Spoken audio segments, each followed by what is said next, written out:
Hello guys, and welcome to the first tutorial of cloud computing. I'm happy to see you here live on YouTube. I wish you will find this tutorial a very useful tool for you to learn and to enhance your knowledge about some important issues in computing and in cloud computing. I will start today by explaining what we are going or supposed to do for this tutorial. So the first thing we want to focus on is basically that your ability to understand the challenge of deploying a software component in the cloud and in the real life application. And then we want to speak about how you can use Docker framework and deploy it. And the reason why I want you to make this a live tutorial is because I want you to understand from me how you can start using Docker, how you can build an image, and how you can run this image to see the outcome from your work.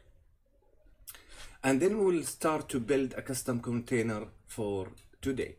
I know that you have so much interesting things to do and to discuss with me about Lab 3, and I can admit that Lab 3 was a challenging task. So I will explain why it was challenging. Now, actually what happened with you guys when you start working on the lab today, you take my code and you start to use my code in your VM. Now, I have been installing so many things for my code to work. So basically, I install Python 3, I install Pip 3, and I install, for example, MySQL client. Now, every time you go and you clone my code from GitHub, you have to do the whole thing again and again. And this is why software deployment is a big issue. So here now I am in my compute engine. I want to go and just explain to you what we mean by that. So if you look to the VM instance here in the compute engine, you will see that I have been using this front end as my dev machine. And this is where I built my code. Now I have a customer VM, okay, and I use this VM in order to deploy my code in the customer side. And this is what we will do in computing every time we have to deliver a project. Now, if I access this VM, okay, and I just clone the GitHub repo that I have there for the lab, I will be like trying to run the code, and I will wish that the customer could see my result. But in reality, this will never happen, because basically what will happen when you have the code from the VM, it won't give you the access to your dependency. All the packages that you have been building before, they are not going to show up. So I give you the lab code in GitHub, and I said, guys, you need to clone this repo. So you go and you just do clone, and you copy this, you come back to the machine, and you basically try to do an SSH session for it. So just to clone my code. I'm going to show you what will happen if we do that. So most of you face a problem, and you just start complaining in the lab report about it, but that was expected. I want you to see how much it is really difficult to clone the code in your VM, and you will wish that it will work, which is not. So now I just do small clone, and I put the repo. Oh, Git is not installed, so I have to install Git. You see, the VM is not ready for me to do anything. Okay, do I have Python 3 in this machine? No. Oh yeah, I have. Good. Do I have Pip 3 in this machine? No, I don't. So this means I have to install everything from start. And this is going to be time consuming. It's going to be frustrating for you, and it's going to be very a huge frustration for your customer. So how we can resolve that? How we can solve this issue? This is where Docker comes. Now with Docker, what you are going to tell the customer, okay, I will build the software in my laptop, in my development machine, and I will bundle it inside a container, and I will give you this container, and this container will be ready to run. And that's the main idea of Docker in the computer science context. So how you can start using Docker. Now I have made an image for you just to start with Docker, so you can understand what we need to do. So the first thing I want you to do today is to create an instance. Okay, I want you to call this, for example, my Docker machine,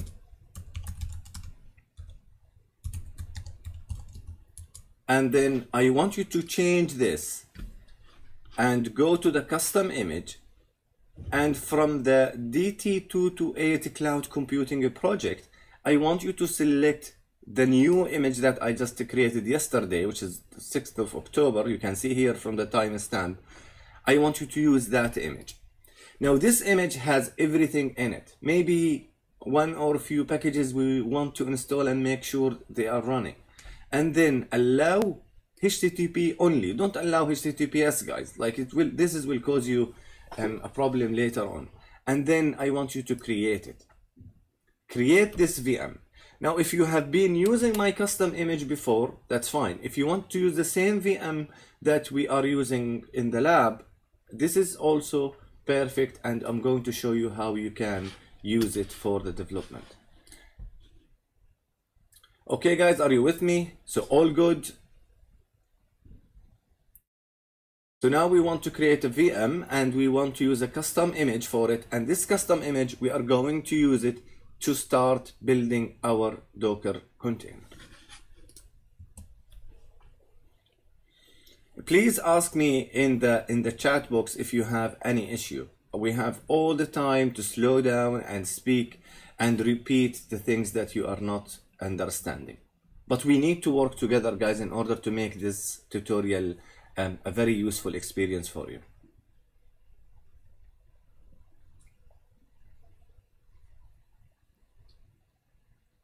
Any question?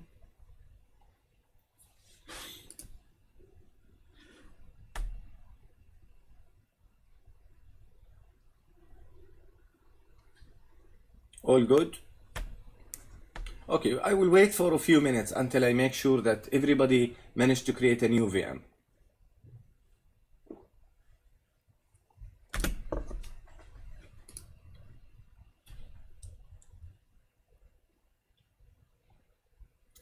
So what happened to you guys in the lab? You go and clone my code, then you have to install Flask, then you have to install pip3, then you have to install MySQL, then MySQL asks you for a strange client called lib client, and so on. Now, do we need all of these to repeat them every week? Or let's say the customer have like 10 machines that I need to deploy the software on. Do I need to go in every single machine and install all these complex software? No, I don't. Now the boot disk is Docker engine, Nicola. So if you go and change the VM, you're supposed to see my screen in a few seconds now. Now from the boot disk, select custom images. You should be able to select DT228 Computing as show images from, and then select Docker engine. No, Robert, if you have Docker already, you don't need to worry about it. As long, just check in the console of the machine, just check which Docker. Just check which Docker. So if Docker is installed, you don't need to worry.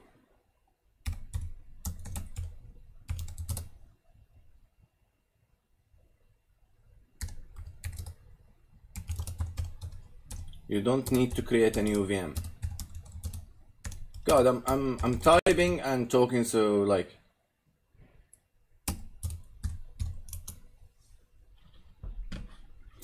Somebody asking me, how do I log onto cloud? How do you log onto the cloud? I don't really understand what you mean by that. Are you talking about the cloud console?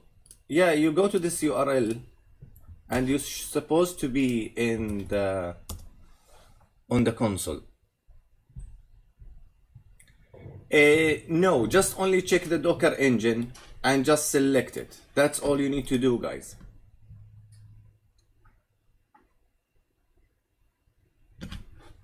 Are you in my class?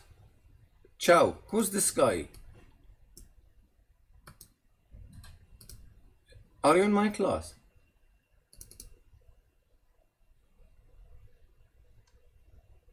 That's fine, Robert. Yeah, just that's absolutely fine. This is all I need for today.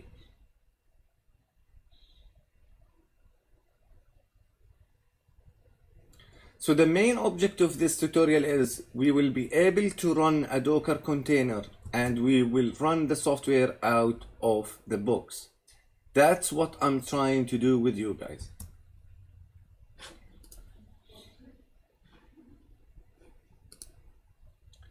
Okay, just go do whatever you like because this video is going to be recorded and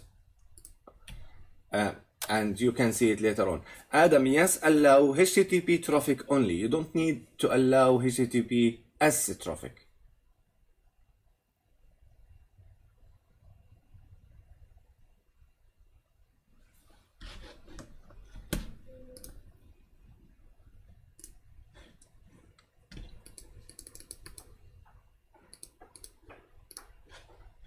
Okay, so we all good, guys. Now we have the compute engine, we have everything we need to do. Like, let us start doing some real business just to save the time and the effort for you. So I have created a custom image using this image, which is Docker engine already, which is called customer Docker.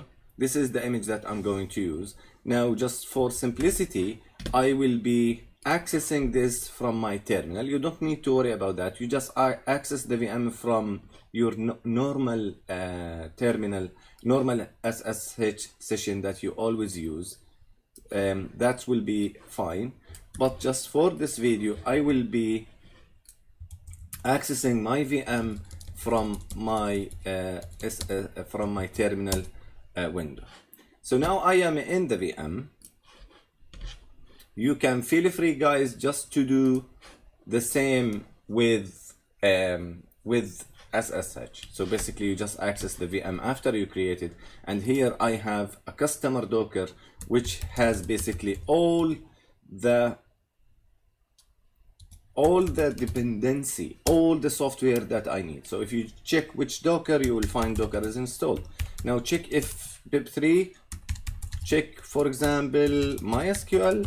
So MySQL is not installed. I will install it if I need to, but I don't think I will need to install all these, because now I will make this Docker image contain all my dependency and I will put it all in once and I ship it to the customer.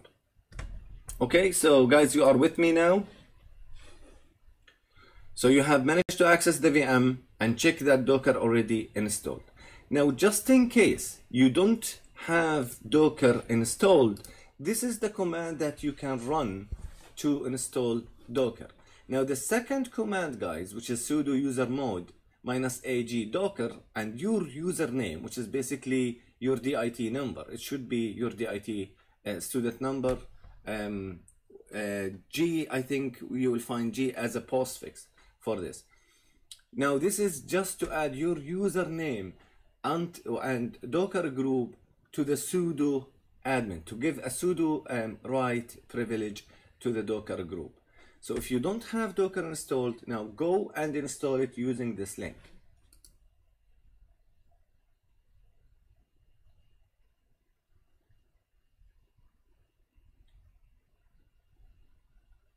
Okay, so I wish that easy. Now we have everything.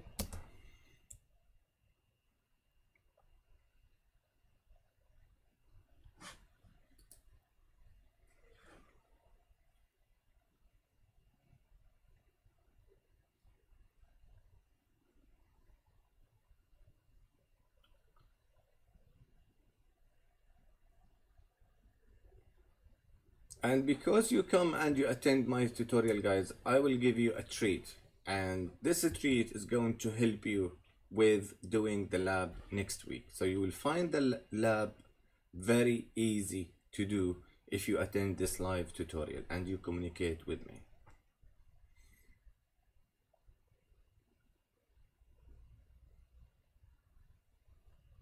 Now, just to let you know, I have put the final and the solution for Python in my GitHub, and I shared the link with you guys. So if you want to feel free just to pull the code, okay, and download it. You should be able to see the final solution of Lab 3. I know it was difficult. Some of you managed to solve it and they did really great in it, and some of you, they find it really hard too. But it was a hard lab because deployment, dependency, packages, you have to do many things in order to make this code running in the machine. And it was not really nice experience for many of you to use Python with MySQL because the white spaces issue, the string concatenation, the string formatting, how the string are formatted in Python is different how the string are formatted in MySQL. So it was like a very nice challenge and a very nice learning curve for you to learn so many things. Okay, yeah, this is the final solution, Daniel. It's available in this GitHub repo. So all you need is just to clone it. It's called Lab 3 Final. I will post maybe the GitHub repo for you guys now so you can clone it in the new VM we just created. So now the first thing I will do, guys, is to clone the repo, which is the final one. I'm not going to clone the basic one, and I will try to just run it to see if it is okay for this machine or for this code to run on my machine. Now, back to my VM, and I will access the VM using SSH. I will do just simply git clone and the repo of the machine. Okay, it's telling me like I have already lab 3 final in this machine, which is fine for the sake of this tutorial. Now let me go to this machine, to this folder, and check I have all the dependency that I need. Oh, it is an empty one. So I need to go back and remove that folder with, maybe you need a sudo privilege to do so, because there is it's being under GitHub. So I remove it first and then I will clone it.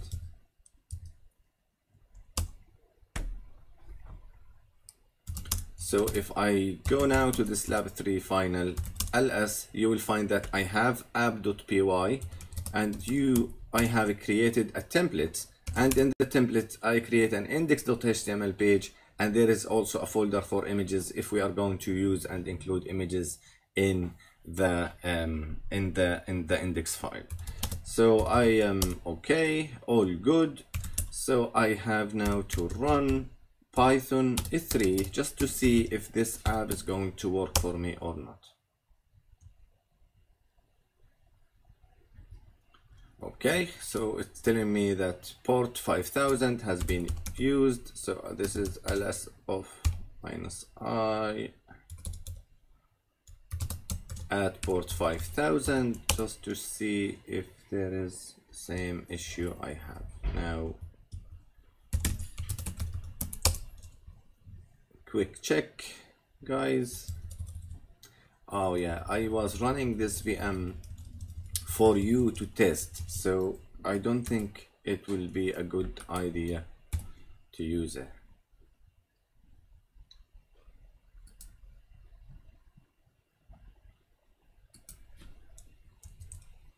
All right, so this is my lab 3 final repo. All I want you now, guys, just to clone it in your VM.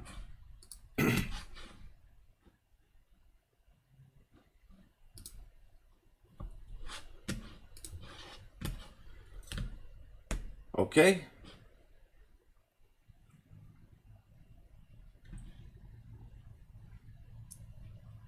Just let me do a little restart here.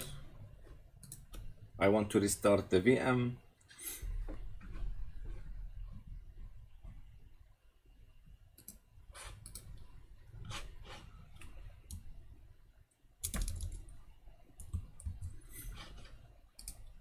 And I will start again with a new session to this VM.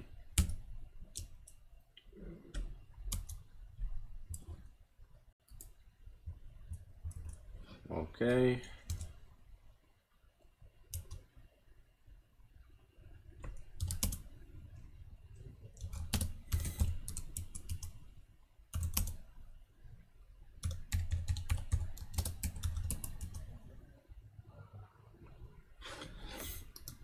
Now, after I cloned the repo, I managed to basically get it running after I did the restart, because there's like a service in the background. I was running that service all night just for you to check the lab result, how the lab should look like, how lab 3 solution look like.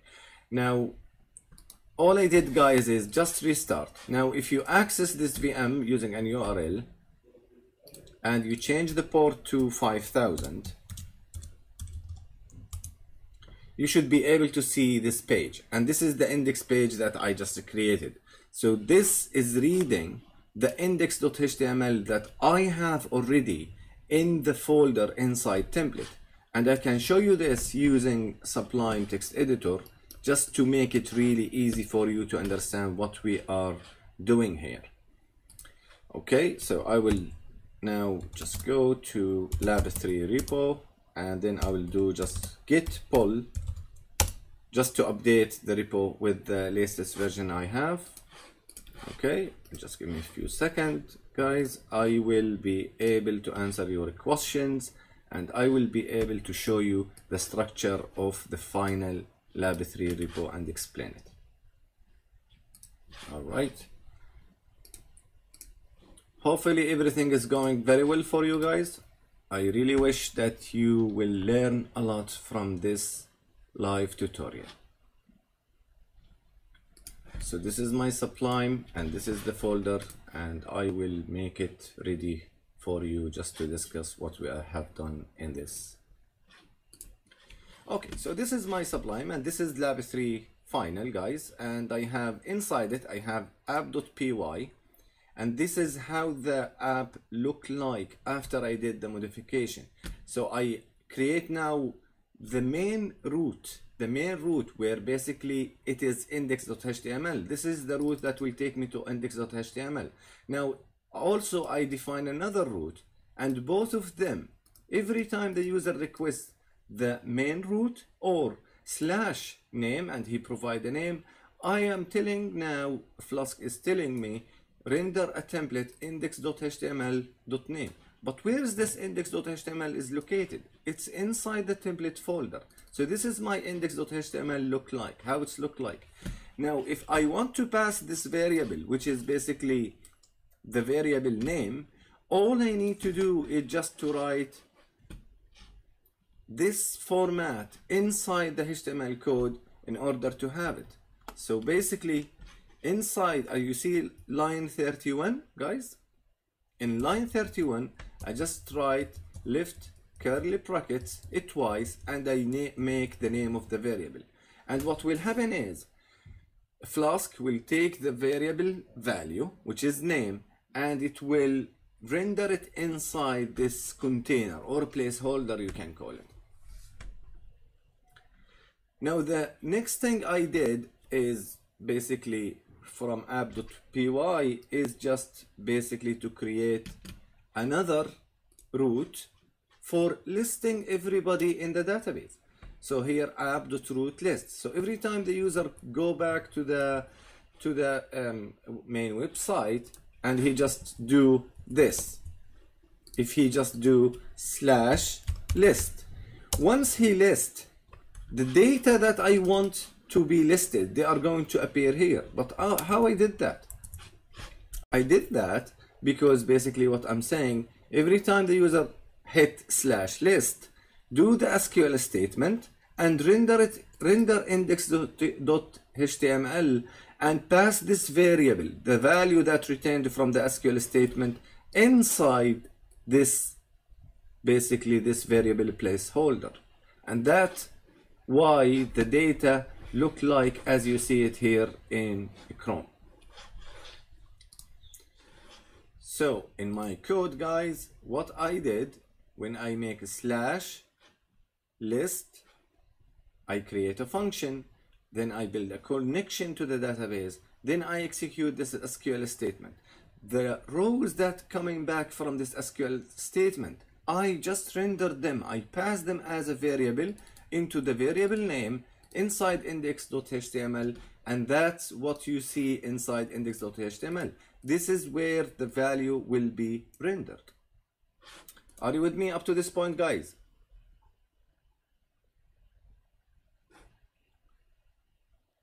Okay, pip3 install Flask. Philip, it should work.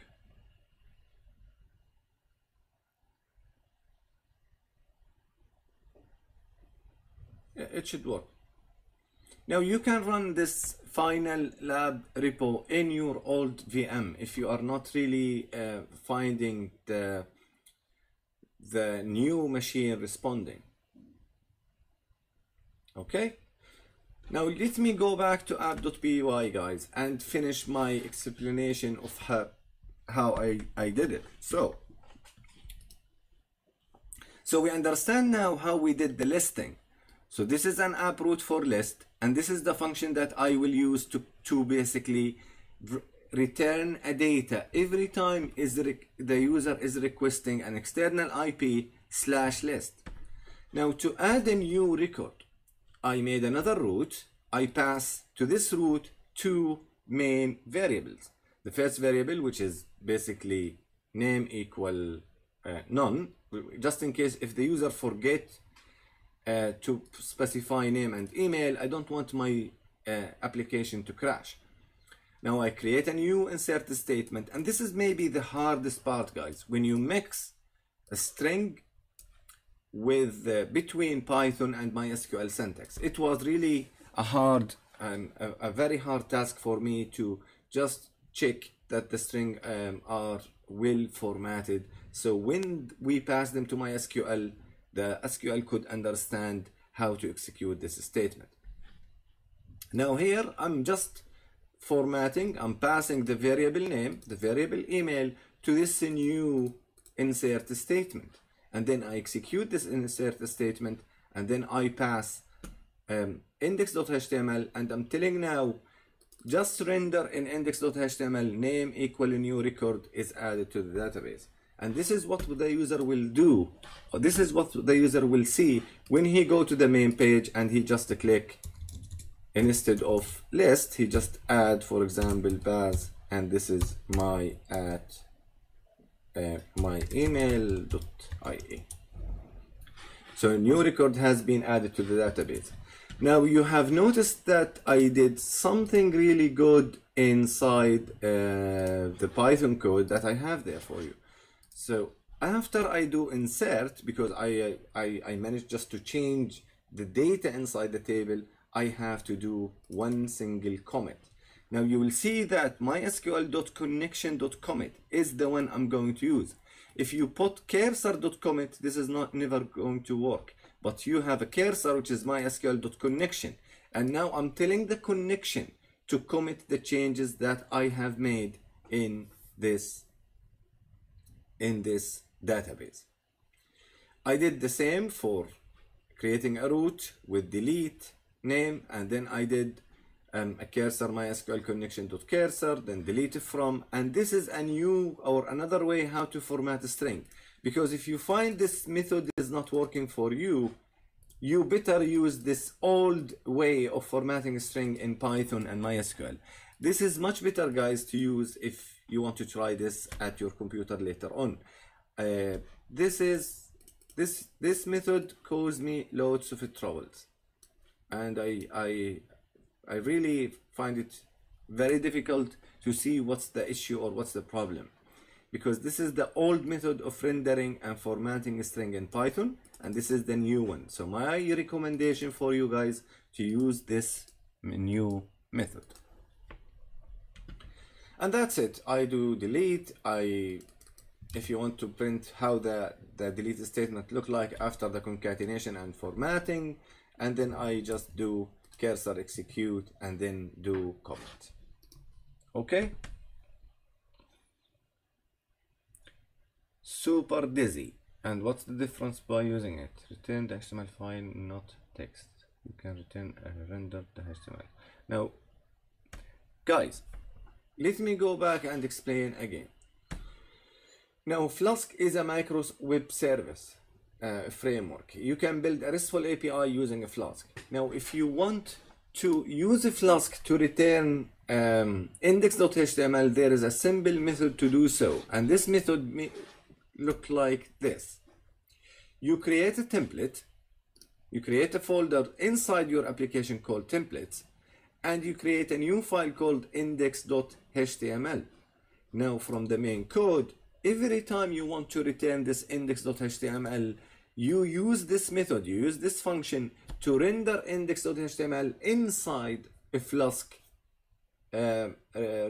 response. Because when you hit, for example, external IP/main, you are telling a Flask, give me, you are sending an HTTP request, a GET request basically, and you are telling a Flask, give me back a content.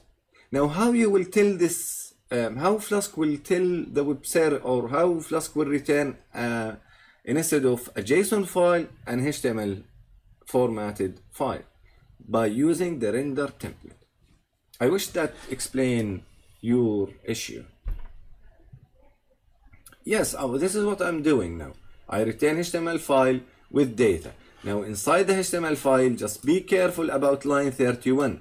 Look how I render a variable called name. And this is just a new content that I'm going to display inside the HTML file.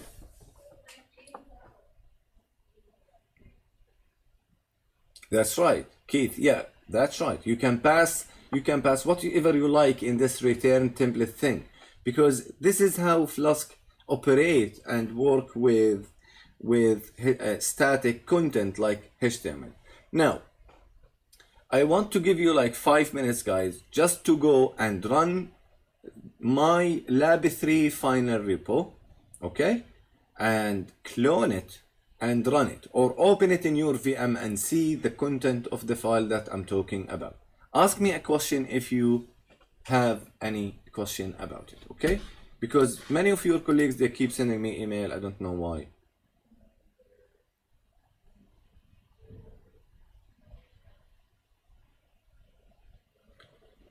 Is Kevin here with us, guys? Kevin.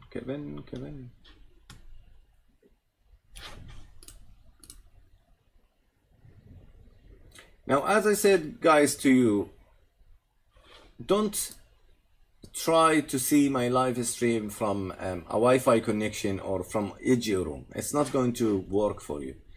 You need like a decent Ethernet connection, a decent maybe from home or something, or a nice place, so you can see the.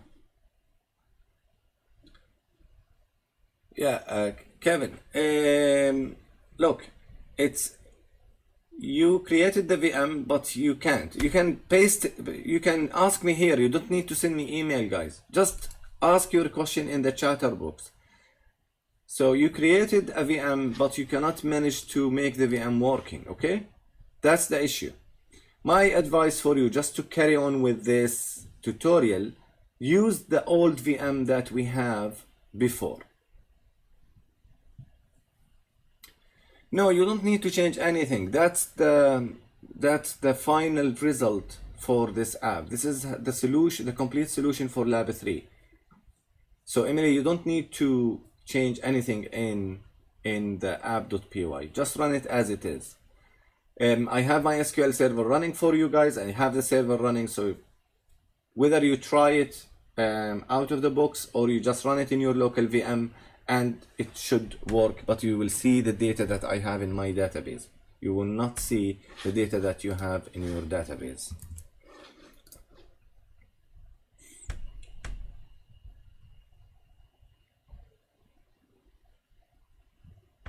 Okay, so you don't have the Docker custom image. What you could do, and this is for Kevin and everybody else, install Docker using this command. Just do curl -fssl get docker.com/sh, and after that it will install Docker for you. Just run this simple method, which is sudo usermod -ag docker your username. Basically that should solve the problem.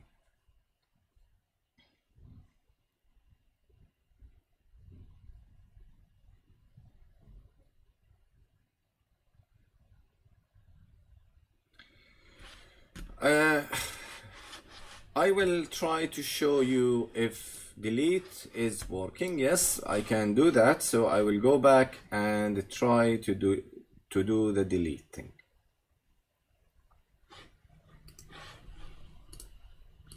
Now let me check how my data look like first. Before I delete something, I need to make sure that this record exists. So this is delete. And I want to delete Basil. User was deleted. Now go back and check the list to see if that Basil student has been deleted. It looks like it does, but I have so many Basils, and that's why maybe it's not responding. Or maybe I forget to do the commit. No, there is a commit. Maybe we try it with something like delete. I have Adam there, so okay, and that Adam should be gone now. No, it's not working. I will have a look to this later on why it's not working. Maybe because there is so many transactions now hitting the database, somebody is adding and I am deleting, and that's the delay, but it is working. Now, if you want to try it, just change, as we did in the lab, just change the password to your password and the IP to your SQL instant IP. Yeah, you still get no module named Flask error. That's fine. Now do as we did in the lab, pip3 install Flask. Sorry, what's your project number, because I could access it from here and fix it.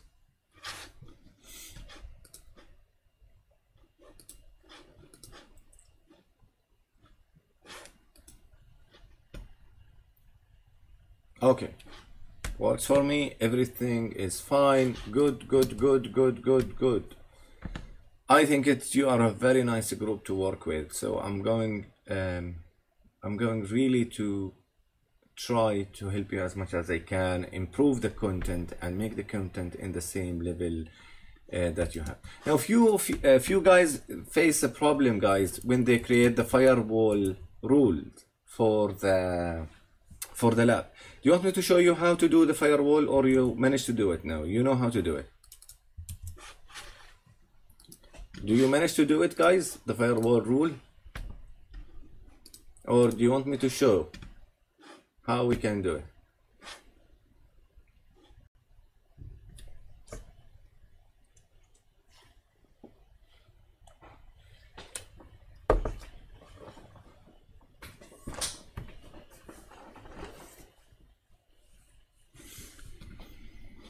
Because I want to move to Docker as soon as possible. Let me know if you was able to create a firewall rule, or you want me to show you how to create it.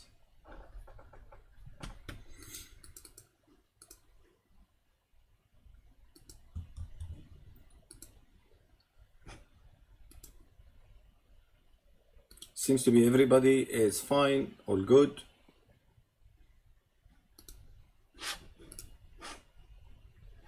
Okay, so you managed to create the firewall rule, you understand how it is working, so you don't need to worry about it. That's good. Now, let me move now to the most important part of this tutorial. The main the main thing we want to understand is the difference between a container and a virtual machine. So once you go to the VM and you just download or you clone the code that I create and you run, this code will never be able to run. And the solution is Docker containers. Now Docker is one technology that they do Linux container. But the generic concept of containers is coming from the Linux operating system, where you have a tiny container could be run at the kernel. Then they improve this and they make it available for virtualization needs. Okay, now you look to the diagram. You could see the difference between an application running in a VM and an application running on the container. Excuse me.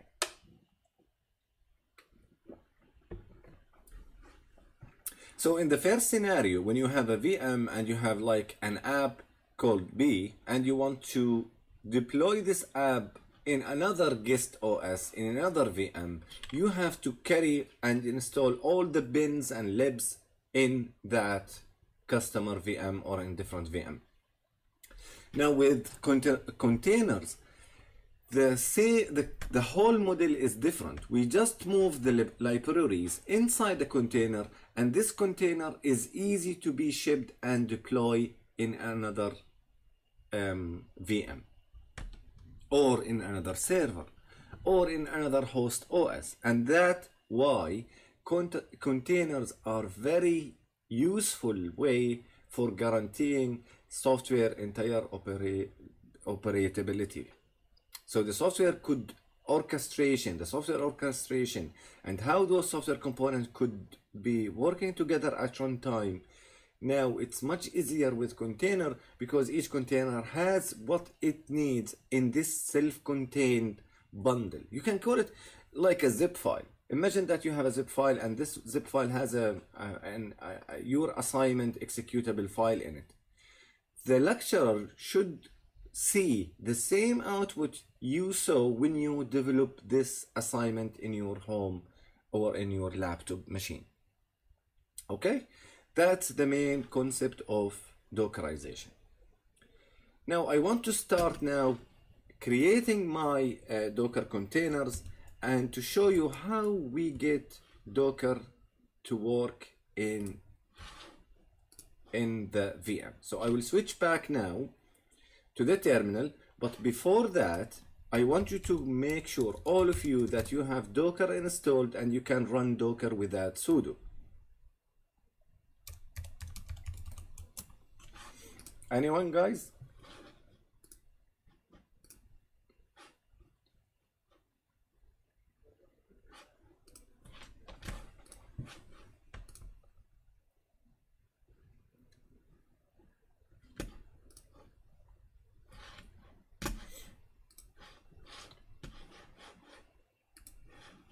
Okay, so you have now Docker container installed, and I have now the VM. I can access it. Just let me clear the VM so I can see. I will go now to the main folder, so I am in the home directory now, and I will start to build my first container, and you'll see how much it is really simple to install those Docker containers.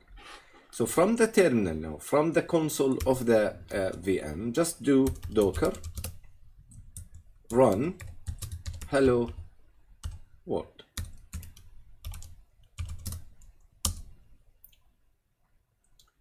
Now you will see now hello from Docker. That's the message. That's the container I have. So everything is working perfect and fine. I haven't installed anything. I haven't run anything. So the Docker engine, go and pull this image from Docker Hub and download it in my machine, and basically it could run it straight away. Now if you do Docker images at this stage, Docker images, you could see that I have so many images while preparing for this live tutorial. I have so many of them, but you're supposed to have to see a few images not like me, so many different ones. Now, while you are checking that Docker is running and installed, and you can run Docker without sudo, okay, I will go and create a new VM just to show you from scratch how we can access Docker VMs.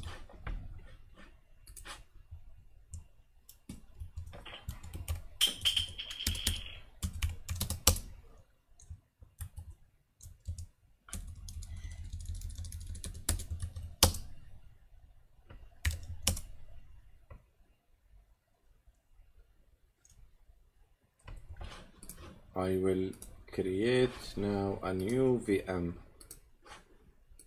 just to show you how to do it. Now, if you finish this task, I want you now to try going to this link and search for or look for the Docker Hub containers. Like, there is many of them.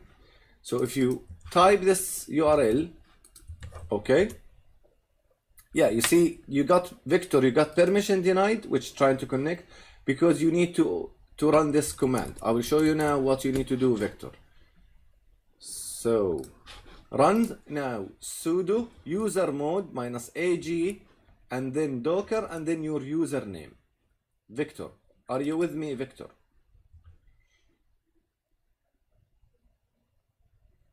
Yeah, that's good. It should not work as a root, yes.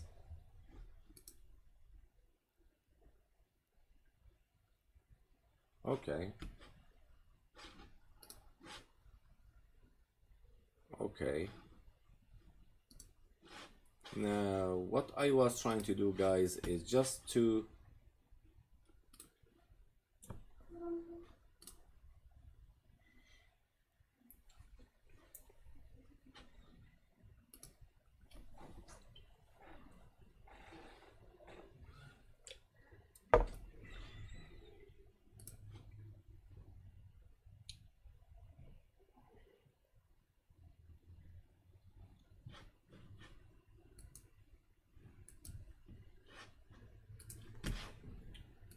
Is everything okay now? Okay, Victor, so all good? Fine. Now, what if I want, for example, to run a web service? Are you familiar with something called Nginx? It's like an Apache, and you want to run it, you want to run a web server inside those containers. How we can do that? If you go now to this link, which is Docker Hub, the link that I just post for you, and you look for something like Nginx, you will find there's loads of images. I can use out of the box. So this is an image. I click in it. I get details. Now, how I can pull it, how I can create or download it in my machine, as simple as just doing docker pull Nginx. That's all. So you don't need to deploy, or you don't need to worry how this going to work. So just go to hub.docker.com and then click in the search bar, search for Nginx, and then to get it, all you need to do is docker pull Nginx. Now, how you are going to pull this image into Docker, your Docker machine? That's very simple. All you need to do now from the terminal or the console, just paste the command docker pull Nginx, and you should be able to get the Nginx from the Docker Hub. Okay, I will paste the command here for you if you want to basically try it.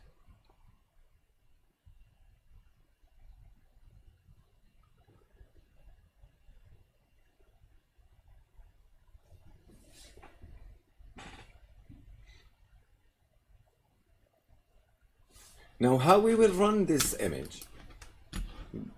As simple as basically pulling the image from the Docker Hub, you can simply also run it using a very simple command. I'm going to show you this in a few seconds, just to make sure that everybody is with me and we have no issue with it. Yes. Now you need to sign in to Docker Hub if you are going to later on, for example, you build an image and you want to upload this image, and you will pull this image and you want to use this image from many machines. So you need to sign in Docker Hub. You can use your DIT email to do so. I think it's a free access for you, and you will be able to register a Docker image there and pull the image and so on. Okay. Yes, I will give you like 2 or 3 minutes until you manage to restart the session. And what do you mean by the new group Docker worked for me instead of restart? Yeah, because it was already added as a sudo maybe.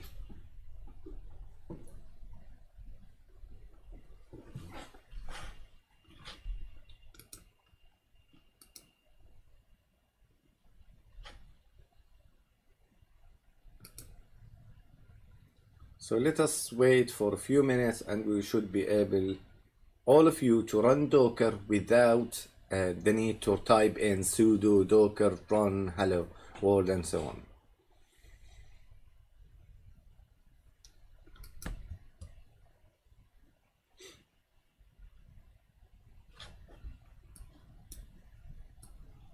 Okay, now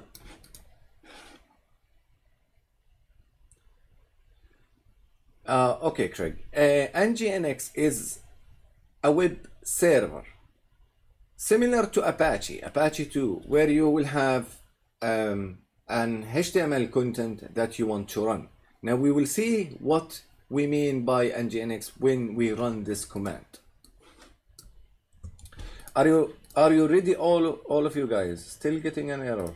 Error with what? With the sudo mode? Philip, are you getting an error with the sudo thing? The full command for what? Like, try to be specific. To run the Nginx or to pull the Nginx?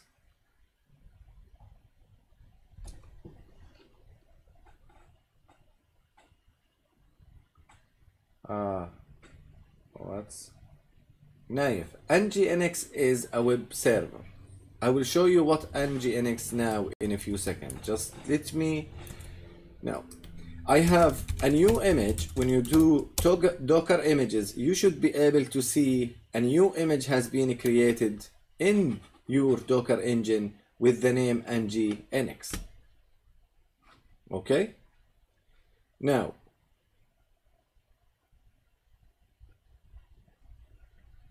I want now to run this Docker Nginx to see what is it. So I will simply just do sudo docker run, and then I will call this, for example, the name of it, which is Docker Nginx, and now I do -p, which will do a port forwarding. What I'm saying here, everything this container give you at port 80, forward it to another port, which is 80 in this case. And then -d is basically used to run this container in the attached mode. I don't need to keep monitoring this container and see the session running in the terminal, because if you don't put -d and you close the terminal, you just click close to the console, that container will be stopped from working.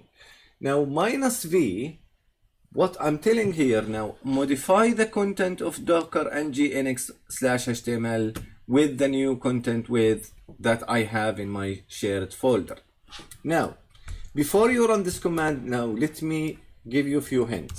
If you look to my directory, I already have a Docker Nginx folder, and inside it I have an HTML folder, and inside it I have index.html. So you should have now a folder called, You simply can create it using this command. You just do make directory docker nginx / html, and then inside it I want you to create a new folder, like just to create touch index.html in order to have the same result as I have. Now, maybe you don't need to worry about all of that at this stage, but this is like a very professional way to run Nginx. If you just want to run it and see what this Docker Nginx look like, all you need to do is just do docker run. The name that I want to specify, this is going to be my web app, let's say my web server. Okay, and this web server will be basically running at port 8080, and I want it to be in -d attached mode, and the image that I want to run is called Nginx. Now this is telling me that Docker is already, this image has been running, so I just do docker ps. This will give me all the images that currently running in Docker, guys. So now, once I do docker ps, I looked to this term image, and it's telling to me there is an image called Nginx. It's running. Its status up in the last 8 seconds, and it is running at port 8080 and doing the forwarding to another port, which is 80. Now from your console here, okay, from the console, if you go and visit the IP address of your VM, you should be able to see welcome to Nginx, which is an Apache web server that you can modify. Is that clear, guys?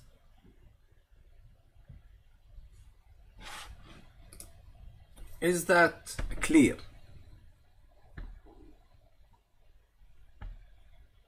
Do I need to put back the music? Maybe just to help you doing the... No.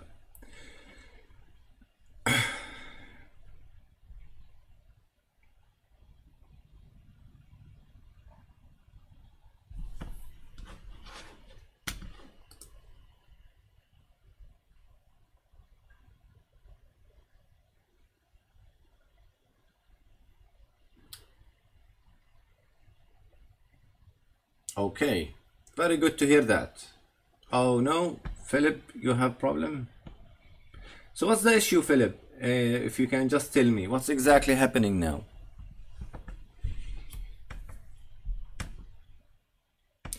I have them already for you guys. It's I was ready for such a question. So this is like a lab, a useful command in Docker, and I'm going to put it now in classroom, in the classroom page.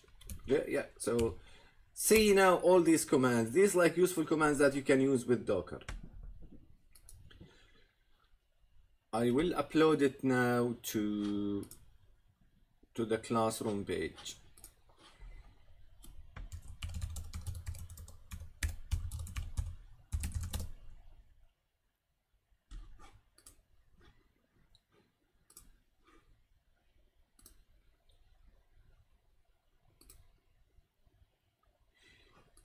Until you manage to find what's the issue, and maybe you fix the issue that you had with your Docker image.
Okay guys, so I think you have got some issue with it. Minus docker nginx html users like unknown shorthand flag.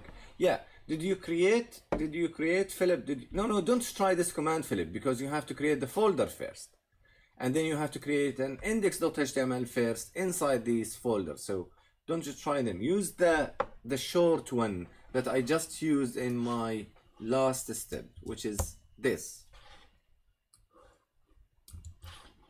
Guys, just use this at the moment until we get the grip of Docker and Nginx servers and all these different technology. So use that command instead, Philip.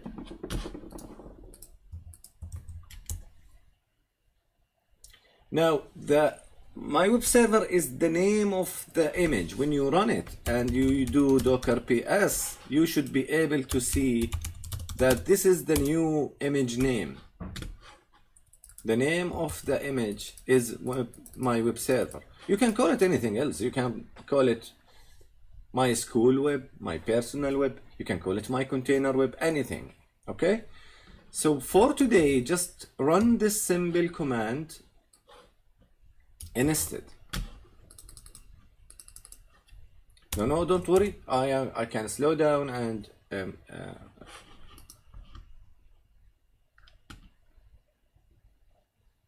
so the useful command of Dockers, they are now in the classroom page, guys. So you can see it in the classroom page.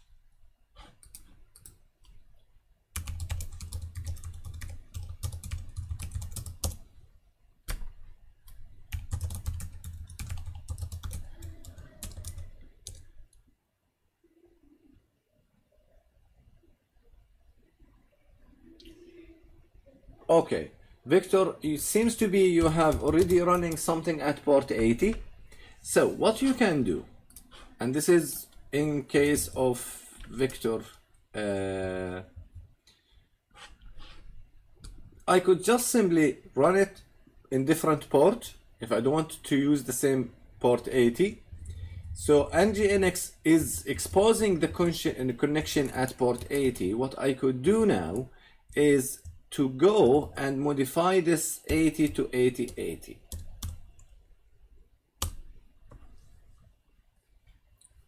I have to rename the container. Let's say this is my server 2.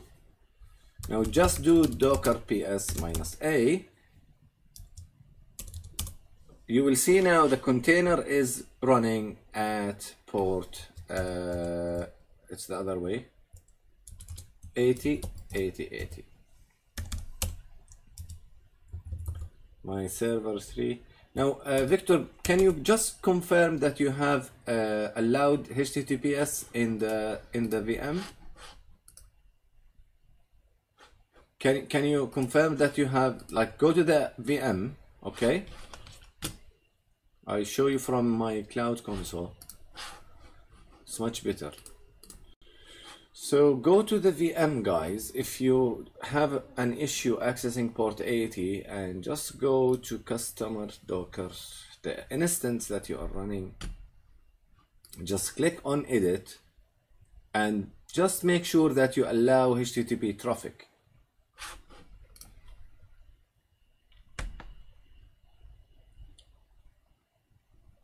Unknown flag minus name. Did you put the same as my why? Thomas, why you are getting this? I couldn't understand.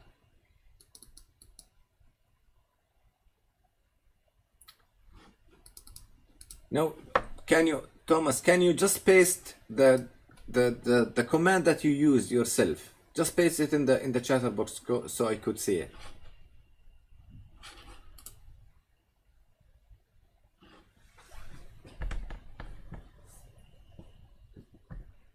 Okay.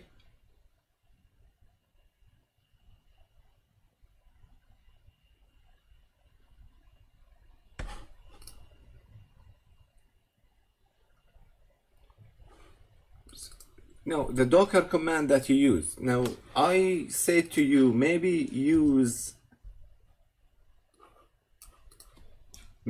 something simple. just for today, just use something simple like docker run -- name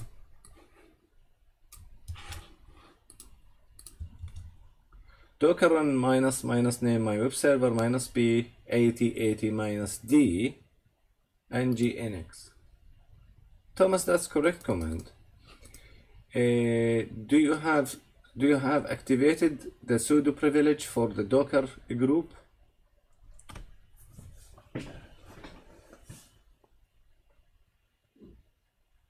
Yeah, you can just remove the name, by the way. Yeah, you just type like this. You just type it like this without the name.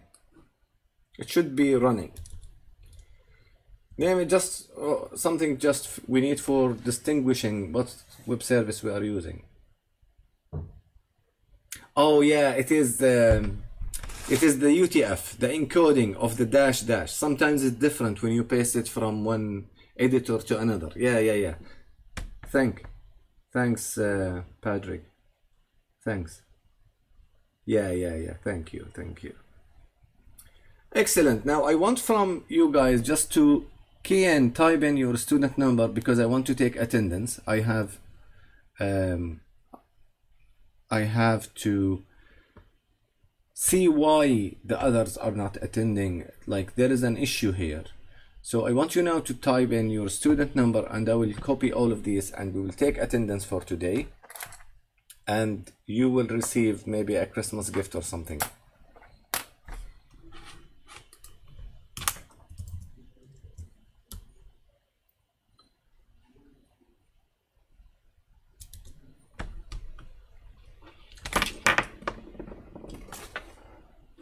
Okay. Yes, Docker PS to check if it is running. Yes.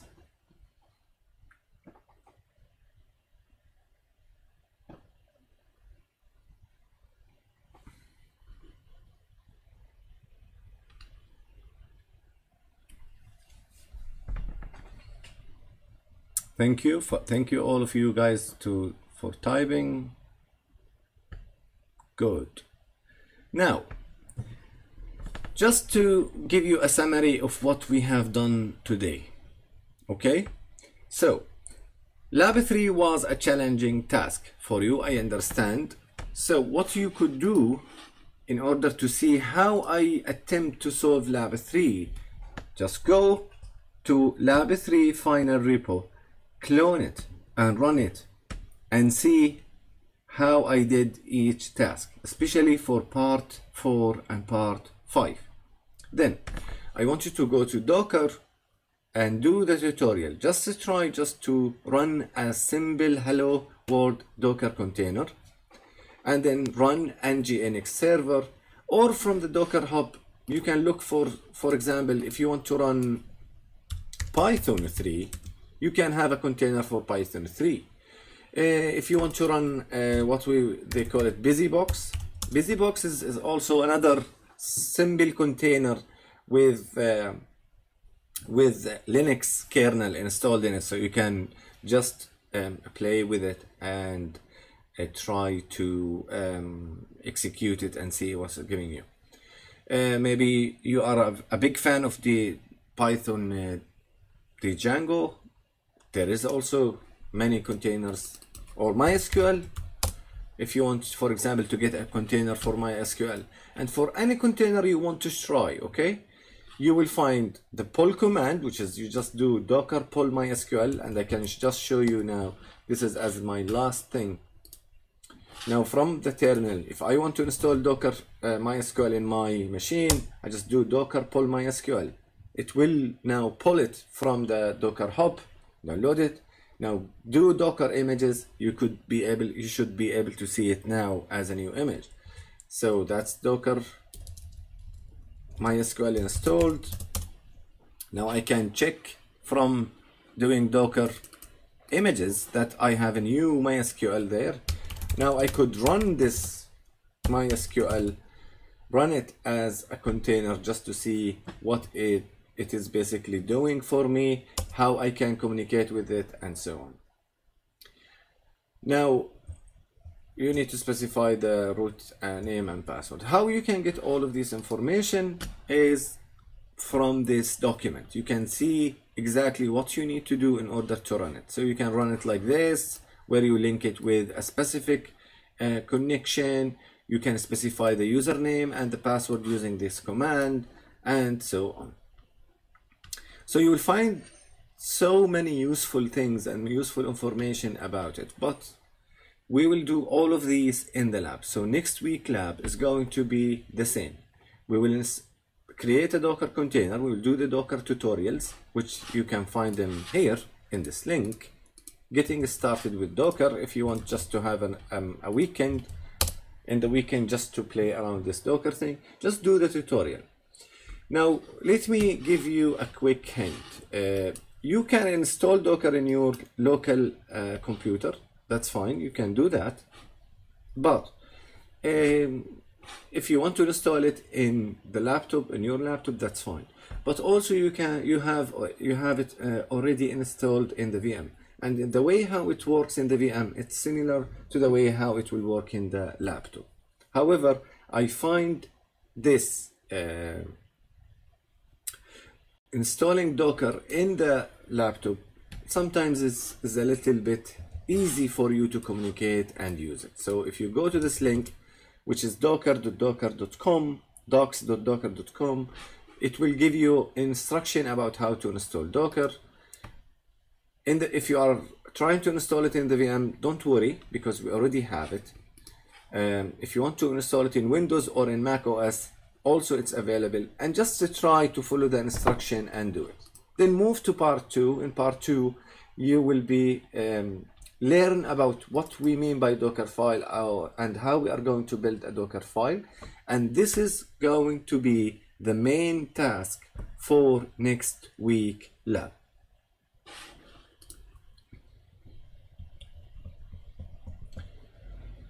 All right, do you have any question, guys, about what we have done today in this tutorial?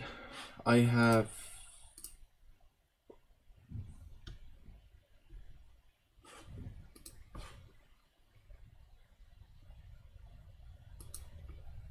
hello? Anything before we finish this tutorial, guys? Any question, any issue you have and you want me to explain something not working for you?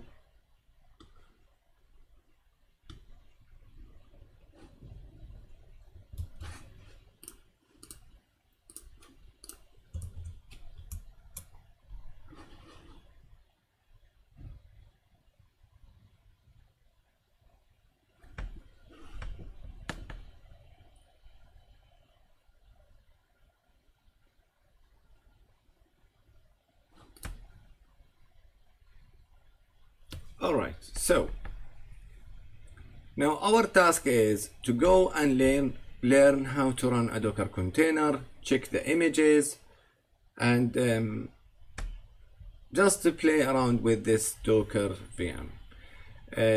Thanks for joining me in this tutorial. I will record your attendance because I appreciate that you have joined me in this tutorial. And if you find this tutorial useful, click on the like button there so I know that this is something we should do every week. Okay, thanks everybody. See you next week in the lab. Have a nice weekend, all of you.